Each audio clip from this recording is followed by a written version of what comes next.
Hello dear student, how are you. इस video में मैं आज आप लोगों को पढ़ाने वाला हूं क्लास 12 बिजनेस स्टडी का चैप्टर नंबर 6 जिसका नाम है स्टाफिंग। इस वीडियो में हम लोग स्टाफिंग चैप्टर से related most important subjective questions को करेंगे। शॉर्ट टाइप के और लॉन्ग टाइप के और ऑल टाइप्स के उन सारे इंपॉर्टेंट क्वेश्चंस को करेंगे जो इस चैप्टर से रिलेटेड इंपॉर्टेंट है और जो आप लोगों के एग्जाम में पूछे जाने के बहुत ही ज्यादा चांसेस हैं। इजी वे में, आसान लैंग्वेज में, आसान वर्ड में एक एक चीज को समझाएंगे जिससे आप लोगों को एक एक चीज पूरा डिटेल में जो है वो इस पार्टिकुलर चैप्टर के बारे में समझ में आ जाएगा। ठीक है, इससे पहले के वीडियो ऑलरेडी अपलोड कर चुके हैं, इसके बाद का वीडियो अपलोड करेंगे। ऑब्जेक्टिव सब्जेक्टिव सब कम से कम और 3 से 4 दिन के अंदर हम लोग कंप्लीटली बिजनेस स्टडी कंप्लीट कर देंगे। 80 नंबर आपके हाथ में हम दे देंगे, बस आपको तैयारी करना है अच्छा से और एग्जाम में अपना 100% देना है। चलो अब डिस्कस करते हैं कि भाई आखिरकार स्टाफिंग होता क्या है। तो सबसे पहले स्टाफिंग का मीनिंग समझो। जैसा हम सभी को पता है, जो फंक्शंस ऑफ मैनेजमेंट होता है उसमें फर्स्ट 5 मैनेजमेंट का इंपॉर्टेंट फंक्शन होता है। सबसे पहला प्लानिंग किया जाता है, उसके बाद ऑर्गेनाइजिंग किया जाता है, उसके बाद जो थर्ड इंपॉर्टेंट फंक्शन होता है वो होता है हम लोगों का स्टाफिंग। तो बेसिकली स्टाफिंग जो है वो मैनेजमेंट का थर्ड इंपॉर्टेंट फंक्शन है। अब जानते हैं कि स्टाफिंग का मतलब क्या होता है। सिंपल सा बात है, प्लानिंग का मतलब होता है कि हम लोग एक बिजनेस को प्लान कर लिए हैं कि चलो भाई हमको इस चीज का बिजनेस करना है। अब जिस चीज का हम लोग प्लानिंग किए थे, जब उस चीज को रियल में एग्जीक्यूट करेंगे, सब चीज को अरेंज करेंगे, तो उसको हम लोग ऑर्गेनाइजिंग का नाम देते हैं। अब सपोज कर लो हम लोग एक कंपनी भी स्टार्ट कर दिए हैं, सब चीज सेटअप कर दिए, लैंड बिल्डिंग लगा लिए, प्लांट एंड मशीनरी खरीद लिए, सब चीज बिल्डिंग बन के कंपनी रेडी। लेकिन रुको, उस कंपनी में काम करेगा कौन? हम और आप मिलके तो सिर्फ कंपनी को नहीं चला पाएंगे। कंपनी के लिए तो बहुत कुछ चाहिए होगा हमको। जनरल मैनेजर चाहिए होगा, सुपरवाइजर चाहिए होगा, मार्केटिंग मैनेजर चाहिए होगा, अकाउंटेंट चाहिए होगा, वर्कर्स चाहिए होगा। भाई बहुत सारे लोग का जरूरत पड़ेगा। हाँ सर, पड़ेगा। तो स्टाफिंग एक ऐसा प्रोसेस है जिसके रिगार्डिंग किसी भी कंपनी के लिए या किसी भी पोजीशन के लिए राइट पर्सन को चूज किया जाता है कि भाई ये एक पोजीशन खाली है, ये एक पोस्ट खाली है, उस पोस्ट के लिए राइट पर्सन को सिलेक्ट करना या उस पोस्ट पे राइट पर्सन को काम पे लगाना स्टाफिंग होता है। स्टाफिंग एक ऐसा प्रोसेस होता है जिसके रिगार्डिंग किसी भी ऑर्गेनाइजेशन के लिए एम्प्लॉय या स्टाफ को ढूंढा जाता है और उसको अपॉइंट किया जाता है right person on A right job. जिस जॉब के लिए जो पर्सन एलिजिबल है उस पर्सन के लिए उस जॉब में उस पर्सन को लगाना। स्टाफिंग जो है वो काफी इंपॉर्टेंट फंक्शन होता है, क्योंकि स्टाफिंग का मतलब है कि जो भी पोस्ट खाली है आपको उस पोस्ट के एलिजिबिलिटी के हिसाब से आपको एलिजिबल पर्सन को काम पे लगाना पड़ेगा। ये कहलाता है स्टाफिंग। अच्छा, किसी भी कंपनी में जब लोगों को स्टाफिंग किया जाता है, यानी जब लोगों को काम पे रखा जाता है, तो ऐसे ही डायरेक्ट ही लोगों को काम पे नहीं रखा जाता है। उसके लिए काफी सारे स्टेप्स, काफी सारे प्रोसेस होते हैं। उन प्रोसेस से गुजरने के बाद जो है वो लोगों को काम पे रखा जाता है। तो इस चैप्टर में हम लोग यही सब सीखेंगे कि स्टाफिंग क्या है, स्टाफिंग का फीचर्स क्या होता है, स्टाफिंग का मीनिंग और डेफिनेशन क्या है, स्टाफिंग का इंपॉर्टेंस क्या है, क्यों स्टाफिंग किया जाता है, और मोस्ट इंपॉर्टेंट चीज स्टाफिंग करने का क्या प्रोसेस होता है। और उन प्रोसेस के अंदर में जो दो चीज आता है, सिलेक्शन और रिक्रूटमेंट और सिलेक्शन क्या है, उनमें डिफरेंसेस क्या है, इन चीजों को हम लोग डिटेल में और अच्छे तरीके से समझेंगे। आई होप स्टाफिंग आपको समझ में आ गया होगा। नहीं समझ में आया है कोई बात नहीं, इसका थ्योरी करेंगे और एक एक चीज को हम आपको पॉइंट आउट करके समझाते जाएंगे। मेरे साथ कॉपी पेन निकालो, नोट डाउन करते हुए चलो। अगर इसका पीडीएफ नोट्स पहले तैयार किए हैं तो अब बारी है उन चीजों को अच्छे से समझने का। चलो, तो सबसे पहले हम लोग डिस्कस करते हैं और डायरेक्ट आते हैं हम लोग क्वेश्चन पे। और क्वेश्चन पे देखते हैं कि भाई ये स्टाफिंग चैप्टर है, ठीक है। अब क्वेश्चन को एक एक करके एक्सप्लेन करते हैं। क्वेश्चन में बोल रहा है state the meaning and definition of staffing. Staffing क्या है उसका मीनिंग और डेफिनेशन को एक्सप्लेन करो। तो देखो क्या बोल रहा है स्टाफिंग में।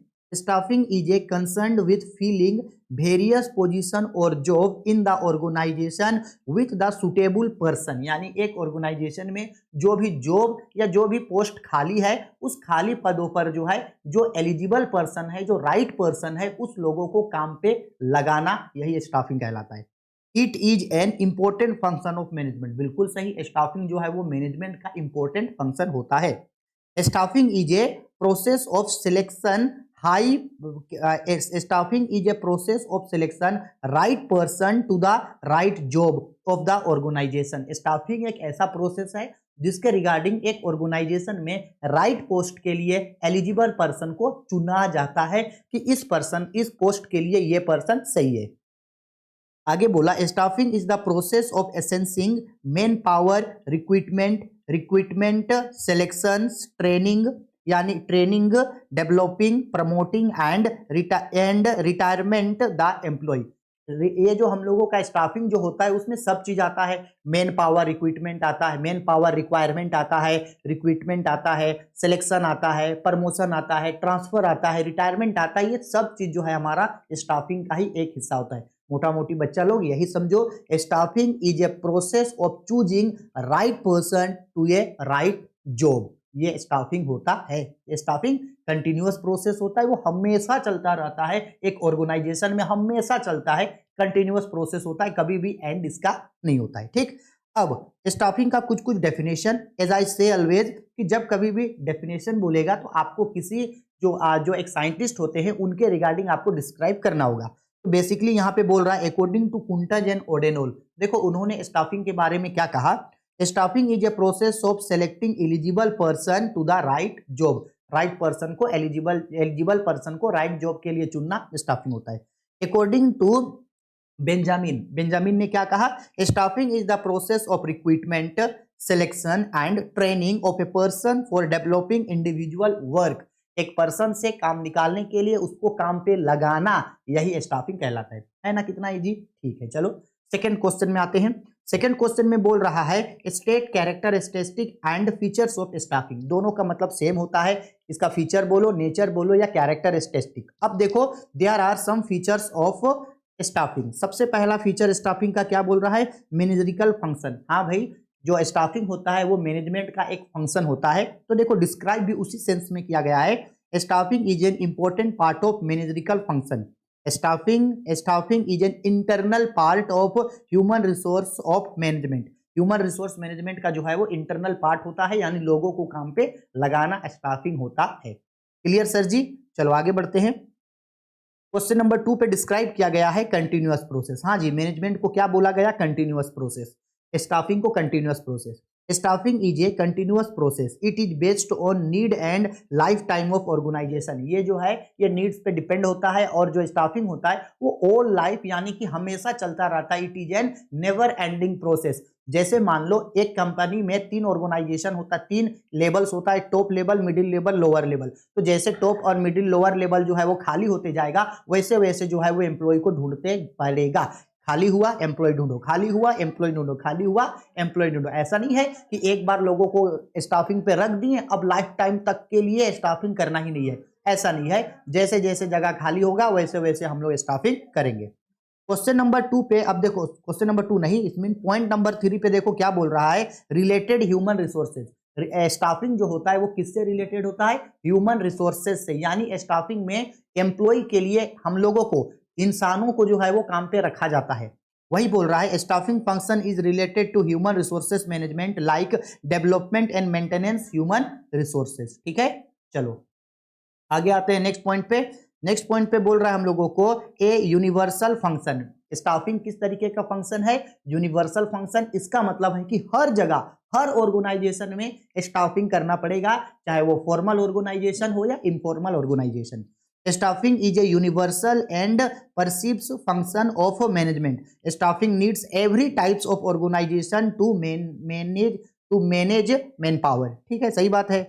नेक्स्ट पॉइंट पे बोल रहा है वाइड स्कोप। स्टाफिंग का बहुत बड़ा वाइड स्कोप होता है, क्योंकि आपको बहुत ज्यादा जो है वो स्टाफिंग करने का जरूरत पड़ सकता है।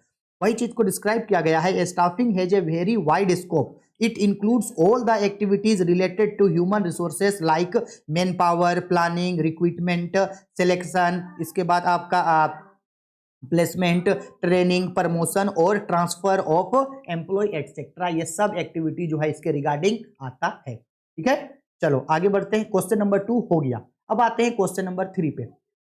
क्वेश्चन नंबर 3 पे बोल रहा है state importance of staffing. Staffing का क्या क्या इंपोर्टेंस है, स्टाफिंग आप क्यों कर रहे हो, आपके ऑर्गेनाइजेशन में आप लोगों को काम पे क्यों रख रहे हो, स्टाफिंग क्यों करते हो आप। ठीक है, there are importance of planning. Staffing के इंपोर्टेंस को डील नहीं किए हैं, लेकिन आप डील करोगे।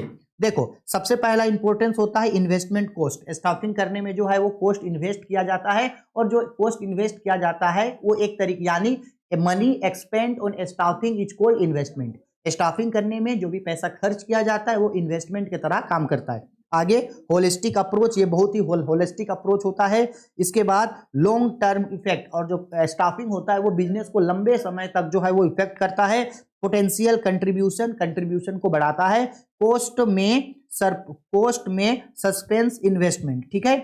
इसके बाद आगे बोला गया है मल्टीप्लायर इफेक्ट होता है। इसके बाद placing right person at the right job, ये सब जो है उसका कुछ कुछ इंपॉर्टेंस है स्टाफिंग का, ठीक है। चलो आगे बढ़ते हैं। ये भी क्वेश्चन एकदम अच्छा है, शॉर्ट टाइप में पूछा जा सकता है ये क्वेश्चन। क्या बोल रहा है क्वेश्चन पे देखो, what are different component of staffing, staffing का क्या कंपोनेंट होता है। बेसिकली आप फॉर्मूला याद रखना, तो फॉर्मूला देखो स्टाफिंग का ये बनता है, staffing is equal to recruitment plus selection plus training, recruitment plus selection plus training is equal to staffing. ये फॉर्मूला होता है, recruitment selection training is equal to staffing. अब रिक्रूटमेंट क्या होता है, सिलेक्शन क्या होता है, ट्रेनिंग क्या होता है, अभी इन सब के बारे में हम लोग जानते हैं, ठीक है। चलो next most important question, what are process of staffing. एक कंपनी में जब लोगों का स्टाफिंग किया जाता है तो उसका क्या क्या प्रोसेस है। आप पहले इसका स्क्रीनशॉट ले लो और इसको as it is note down करो, अभी स्क्रीनशॉट ले लो, हम अभी इसको बताएंगे और इजी वे में बताएंगे कि स्टाफिंग करने का जो प्रोसेस होता है वो किस तरीके का होता है, ठीक है। नोट डाउन कर लिए, इसको स्क्रीनशॉट ले लिए। चलो अब हम लोग आते हैं इसके टॉपिक पे और हम आप लोगों को चीजों को समझाते हैं। देखो सपोज कर लो हम बोल रहे हैं कि हम लोगों को, हम सभी को, चलो हम सभी लोग मिल करके जो है एक कंपनी को स्टार्ट किए हैं। ये हमारा एक ऑर्गेनाइजेशन है, land building plant and machinery ये सब लगा करके एक बड़ा कंपनी हम लोग आज स्टार्ट किए, ठीक है सर, कर दिए स्टार्ट। अब ध्यान से समझना, अब अगर हम लोग अगर कंपनी खोल दिए तो इस कंपनी में काम करने के लिए लोगों का जरूरत पड़ेगा या नहीं, बिल्कुल पड़ेगा। एम्प्लॉय स्टाफ चाहिए कि नहीं चाहिए भाई, चाहिए सर, बिल्कुल चाहिए। तो सबसे पहले हम लोग ये देखेंगे कि भाई आखिरकार हमारे ऑर्गेनाइजेशन में कितने लोगों का जरूरत होगा, ठीक है। तो हम लोगों ने देखा कि भाई देखो हम लोगों को इतना एम्प्लॉय चाहिए, इतना मैनेजर चाहिए, इतना अकाउंटेंट चाहिए, इतना कैशियर चाहिए, ये वो करके हम लोग देखे तो हम लोगों को पता चला कि भाई 10,000 लोगों का जरूरत हम लोगों के कंपनी में पड़ेगा। बहुत बड़ा कंपनी हम लोग का है, बहुत बड़ा 10,000 लोगों का जरूरत पड़ेगा। तो ये जो 10,000 लोग हम लोग जो डिसाइड किए कि हम लोग के कंपनी में कितने लोगों का जरूरत पड़ेगा, भाई 10,000 लोगों का जरूरत पड़ेगा।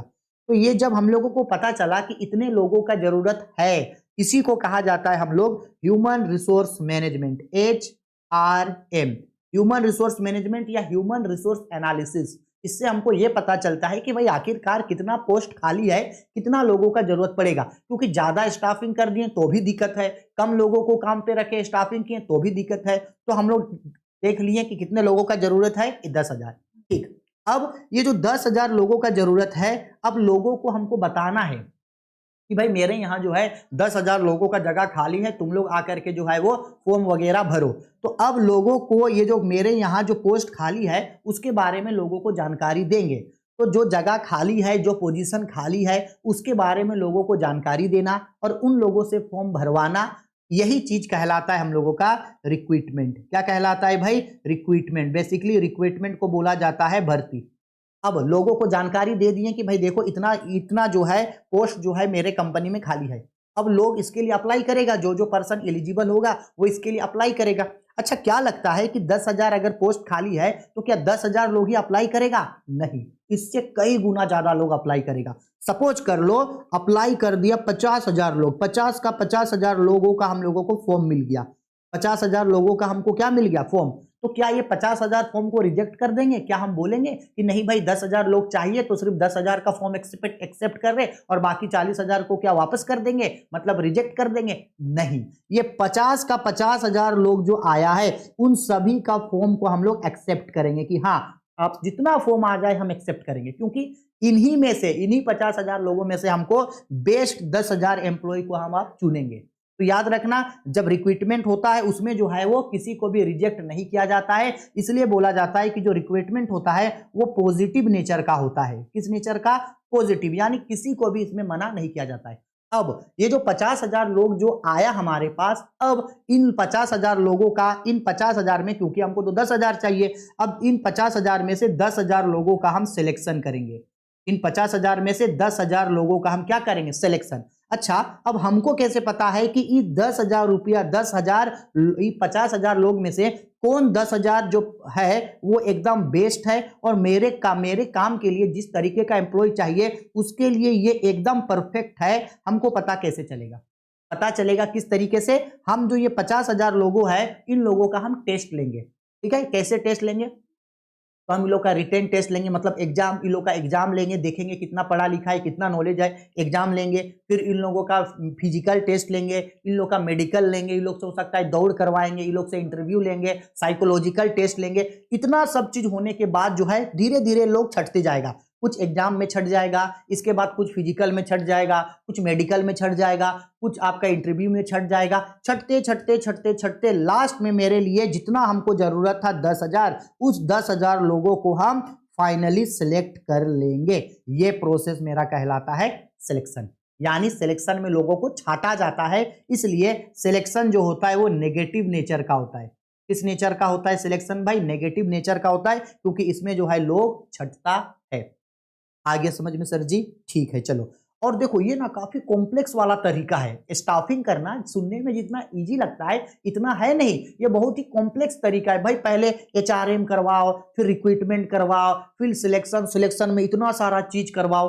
अब जब इन लोगों को हम सिलेक्ट कर लिए, चलो फाइनली सिलेक्ट कर लिए 10,000 लोगों को, तो क्या इन 10,000 लोगों को काम आता है? नहीं आता होगा। अब हमको इन 10,000 लोगों को ट्रेनिंग देना होगा। क्या देना होगा भाई? इन 10,000 लोगों को अब हमको देना होगा ट्रेनिंग्स। देना होगा, नहीं तो ये लोग काम कैसे सीखेगा? ट्रेनिंग देंगे। अच्छा, ट्रेनिंग देने के बाद इसके बाद लोग धीरे धीरे काम स्टार्ट करेंगे। काम स्टार्ट करेंगे मतलब काम जब स्टार्ट करेंगे तो हम लोगों को उसको जो है सैलरी वगैरह मतलब पैसा पेड करना होगा। ठीक है, कैश पेड करना होगा उन लोगों को। अच्छा, इसके बाद जो अच्छा काम करेगा उन लोगों को हम लोगों को प्रमोशन करना होगा।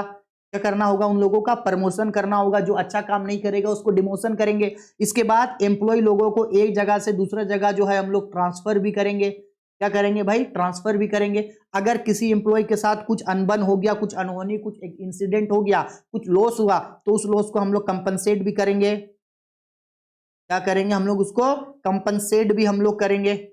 समझ में आया? तो ये सारा का सारा चीज जो है ये मेरा स्टाफिंग करने का क्या कहलाता है? प्रोसेस। सोचो इतना लंबा हम लोगों का प्रोसेस होता है स्टाफिंग करने का, तब जाके ऑर्गेनाइजेशन में फाइनली एम्प्लॉय लोग जो है वो स्टेबल होते हैं, या फाइनली जो है उसको हम लोग सेलेक्ट करते हैं। समझ में आया? यही चीज को स्टाफिंग का प्रोसेस बोला जाता है। ह्यूमन रिसोर्स मैनेजमेंट या ह्यूमन रिसोर्स एनालिसिस करना, रिक्रूटमेंट करना, सिलेक्शन करना बहुत इंपॉर्टेंट है। रिक्रूटमेंट और सिलेक्शन को जानना और उन दोनों में डिफरेंसेस बहुत इंपॉर्टेंट है ये। ठीक है, ट्रेनिंग करवाते हैं, इसके बाद पैसा केस पेड करते हैं, जो अच्छा काम किया प्रमोशन करते हैं, ट्रांसफर करते हैं, किसी को लॉस हुआ तो कंपनसेट करते हैं। ये सब जो है मेरा फंक्शन होता है या प्रोसेस होता है स्टाफिंग का। Is it clear? ठीक है सर जी, चलो अब आते हैं क्वेश्चन के ऊपर। तो यही चीज देखो यहाँ पे समझाया गया है कि देखो भाई स्टाफिंग करते समय कौन कौन जो प्रोसेस होता है उन्हीं प्रोसेस के बारे में देखो यहाँ पे समझाया गया है। सबसे पहले क्या होता है? Estimating the main power recruitment, पता लगाना कि कितना जॉब लोगों का जगह खाली है। जॉब एनालिसिस, जॉब में बांटेंगे कि इतने लोगों का जगह यहाँ खाली है, इतने लोगों का यहाँ। फिर रिक्रूटमेंट करेंगे, फिर सिलेक्शन करेंगे, फिर सिलेक्शन करके जो लोग आ गया उन लोगों को प्लेसमेंट देंगे। इसके बाद उन लोगों का ट्रेनिंग करवाएंगे, जो अच्छा काम किया उन लोगों का प्रमोशन करेंगे, जो अच्छा काम नहीं किया उन लोगों का डिमोशन कर देंगे। इसके बाद कोई लॉस होता है तो उन लोगों को कंपनसेट करेंगे। इसके बाद उन लोगों को ट्रांसफर करेंगे। तो ये सब चीज अभी जो हम ऊपर आप लोगों को बताएं वही सब चीज के बारे में यहाँ जो है वो मेंशन है। ये सारा चीज प्रोसेस होता है स्टाफिंग का। है समझ में सर जी? ठीक है। अब सबसे इंपॉर्टेंट रिक्रूटमेंट और सिलेक्शन के बारे में आपको जानना है कि रिक्रूटमेंट और सिलेक्शन क्या होता है। बहुत इंपॉर्टेंट है, पूछता है एग्जाम में। ठीक है, चलो अब क्वेश्चन में आते हैं। What do you mean by recruitment, यानी भर्ती क्या है? तो सिंपल बताएं, रिक्रूटमेंट का मतलब है कि आपके ऑर्गेनाइजेशन में जो जॉब खाली है, जो वैकेंसी खाली है, उसके बारे में लोगों को बताना कि देखो भाई इतना वैकेंसी खाली है, और उन लोगों से फॉर्म भरवाना और फॉर्म को एक्सेप्ट करना। Recruitment refer to the process of searching for prospective employees, यानी employees and stimulating then appeal for job in the organisation. Recruitment एक ऐसा प्रोसेस है जिसमें जो है वो एम्प्लॉय लोगों को खोजा जाता है, और उन लोगों को जो जगह खाली है उसका जानकारी दिया जाता है, और उन लोगों से जो है फॉर्म भराने के लिए उन्हें स्टिमुलेटिंग मतलब होता है प्रोत्साहित, उन लोगों से फॉर्म भरवाया जाता है। It include It includes seeing and attractive a pool of people from which qualified candidates for job vacancies can be chosen. और जो जगह खाली है उसके बारे में क्या क्या एलिजिबिलिटी है, क्या क्या होना चाहिए, कितना पढ़ा लिखा होना चाहिए, हर चीज का जानकारी दे देते हैं। Recruitment is an important function of training. Recruitment is an important function of training, ये गलती से यहाँ पे ट्रेनिंग लिख दी होगी या सॉरी लिख दिया होगा। Recruitment is an important function of staffing. Recruitment जो है वो किसका इंपॉर्टेंट फंक्शन होता है भाई, स्टाफिंग का इंपॉर्टेंट फंक्शन होता है। ठीक है सर जी, चलो अब इसका डेफिनेशन बार बार समझाते हैं, लिखना पड़ेगा नाम से। तो देखो डेफिनेशंस के बारे में किसने क्या कहा। अकॉर्डिंग टू मैकफरलैंड ने कहा it is a process of attracting potential employees to the company. एक कंपनी में जो पोटेंशियल एम्प्लॉय है उसको अट्रैक्ट करने का प्रोसेस रिक्रूटमेंट होता है। According to Koontz and O'Donnell, उन्होंने कहा recruitment is a process of finding and knowing about vacant post for of an organisation to the employ. यानी रिक्रूटमेंट ऐसा प्रोसेस है जिसमें लोगों को जो है वो खाली जगह का जानकारी देता है और उन्हें अट्रैक्ट किया जाता है कि भाई आके फॉर्म भरो। ठीक है, आगे नेक्स्ट क्वेश्चन पे हम लोगों को बोल रहा है what are different sources of recruitment. Most important, employ लोगों को जब रिक्रूट करते हैं यानी जब एम्प्लॉय लोगों को ढूंढते हैं तो रिक्रूटमेंट कितना तरीके से हो सकता है। तो रिक्रूटमेंट का दो सोर्सेस होता है, सोर्सेस ऑफ रिक्रूटमेंट। अच्छा से समझना, एक बार में समझ में आ जाएगा। एक होता है इंटरनल सोर्सेस और एक होता है एक्सटर्नल सोर्सेस। हाँ जी, रिक्रूटमेंट का कितना सोर्सेस होता है, दो। आप बोलोगे सर कौन कौन, इंटरनल और एक्सटर्नल। ठीक है सर, कैसे समझेंगे कौन इंटरनल कौन एक्सटर्नल सर जी, इसका मतलब क्या होता है, ध्यान से समझना। इंटरनल रिसोर्सेज का मतलब होता है कि हम लोग जो ऑर्गेनाइजेशन चला रहे हैं उस ऑर्गेनाइजेशन के अंदर में पहले से जो एम्प्लॉय लोग काम कर रहा है उन्हीं लोगों को हम काम पे रखेंगे। बाहर से कोई नया एम्प्लॉय नहीं लाएंगे, अपने यहाँ जो कंपनी का अपने यहाँ जो लोग पहले से काम कर रहे हैं उसी को काम पे रखेंगे। इसका मतलब है कि अपने एम्प्लॉय लोग का प्रमोशन कर देंगे। सपोज कर लो कोई लोअर लेवल में था तो लोअर लेवल से उसको हम लोग लोअर लेवल से उसको हम लोग मिडिल लेवल पे भेज दिए, या कोई वर्कर्स लेवल में था तो उसको हम लोग लोअर लेवल पे भेज दिए, यानी एम्प्लॉय का प्रमोशन कर दिए। क्या कर दिए, प्रमोशन। तो उसको जो वैकेंसी था उसको भर दिए, लेकिन उसी का प्रमोशन किए जो मेरे अंदर का था, तो ये इंटरनल है। दूसरा होता है ट्रांसफर, एक जगह से दूसरा जगह काम पे भेज दिए, इस साइड से उस साइड भेज दिए उसको, तो ये ट्रांसफर हुआ। तो ये भी इंटरनल रिसोर्सेस होता है, मतलब अंदर के लोगों को काम पे लगाए।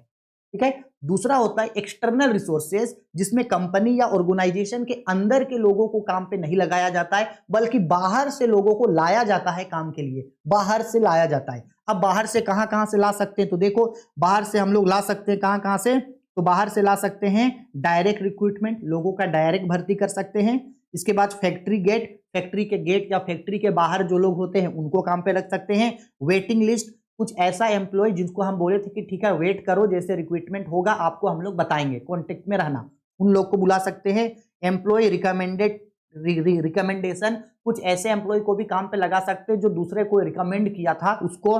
ठीक है, लेबर यूनियन रिकमेंडेशन, जो लेबर यूनियन है वो जिस एम्प्लॉय को रिकमेंड किया था उसको दिखा सकते हैं। प्राइवेट प्लेसमेंट एजेंसी, प्लेसमेंट के थ्रू भी लोगों को ला सकते हैं। एम्प्लॉय एक्सचेंज कर सकते हैं, मेरा एम्प्लॉय तुम लो, तेरा एम्प्लॉय हम लेंगे।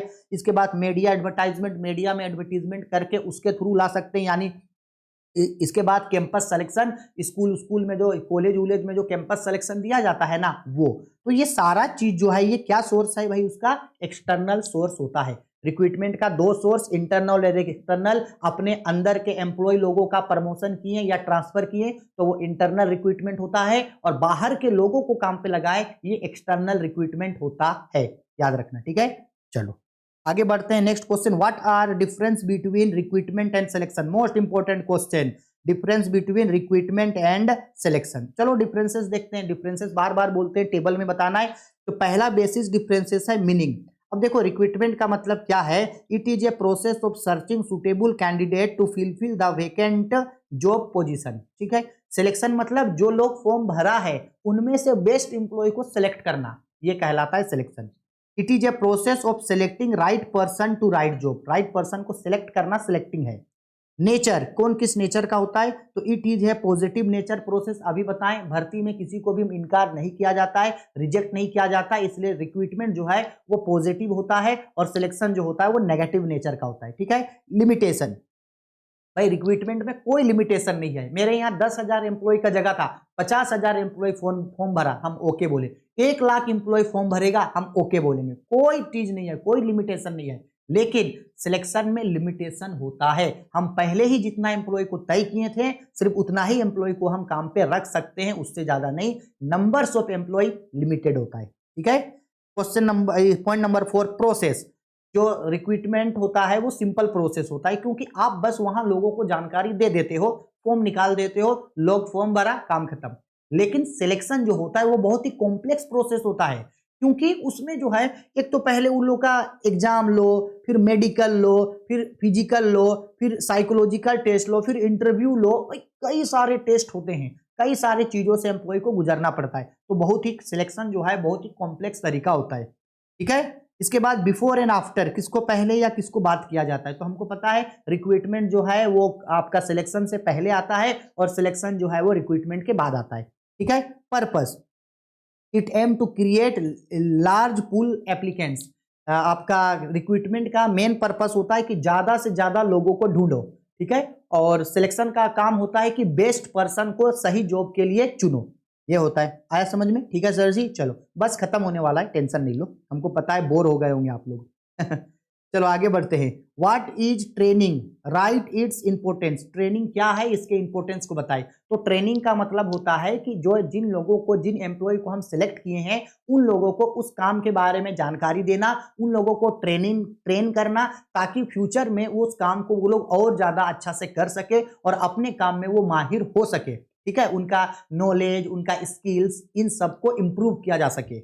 तो बोल रहा है training is an important element of staffing process. सही बात है।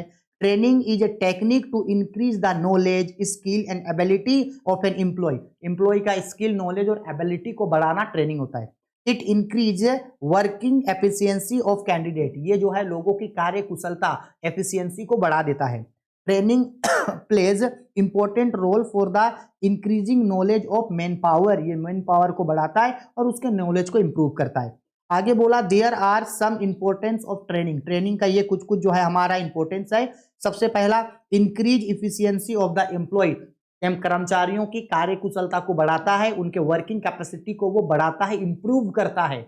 इसके बाद रेड्यूस वेस्टेज ऑफ टाइम। जब कोई ट्रेनिंग करके काम करता है तो उसको पता है कि एक्यूरेट किस तरीके से काम किया जाता है, तो उससे जो है वो टाइम बचता है, ठीक है। आगे बोल रहा है थर्ड नंबर पे, रिड्यूस्ड कैंडिडेट रेट्स। कैंडिडेट्स के यानी बेमतलब के जो ज्यादा कैंडिडेट हैं उन लोगों को कम कर देता है और लिमिटेड कैंडिडेट हो जाता है। Reduce wastage of raw material. जो ट्रेनिंग करके एम्प्लॉय लोग काम करते हैं तो वो एक्यूरेट काम करते हैं, तो बेमतलब का चीज वेस्ट नहीं होता है। Optimum utilisation of resources. आपके यहाँ जो भी रिसोर्सेस है, जो भी संसाधन है, उसका अधिक से अधिक यूज होता है अगर कोई ट्रेन किया हुआ आदमी आएगा। Increase in productivity. Trainers, train किया हुआ एम्प्लॉय जब काम करेगा तो अधिक तेजी से काम करता है, जिससे आपका प्रोडक्टिविटी, प्रोडक्शन जो है वो बढ़ता है। इसके बाद मैनेजिंग मैन पावर नीड्स। जो भी मैन पावर्स है उन सबको वो लोग मैनेज करता है। Increase in performance. और उन लोगों का जो काम करने का परफॉर्मेंस है वो और ज्यादा इंप्रूव होता जाता है। आया समझ में? बस इतना ही जो है इस चैप्टर का इंपॉर्टेंट क्वेश्चन है। हर एक चीज डिटेल्ड में एक एक करके समझा दिए। भले ही वीडियो 30 मिनट का बना, लेकिन 30 मिनट का वीडियो इज इक्वल टू पूरा 1 चैप्टर फिनिश। आप कभी नहीं भूलोगे, कुछ नहीं भूलोगे, बस आपको अच्छा से पढ़ना है, ठीक है। इसी तरीके से 1 बाय 1 हम सारा चैप्टर आपको पढ़ा देंगे। वीडियो पसंद आई है, लाइक करो, शेयर करो, कमेंट करो। आपका बिजनेस स्टडी के अलावा कोई भी और सब्जेक्ट पढ़ना चाहते हैं, सबका वीडियो अपलोडेड है। 11 12 का बेझिझक फ्री होकर के पढ़ो हर एक चीज। वीडियो को ज्यादा से ज्यादा शेयर करो, ठीक है। चलो बाय, टेक केयर।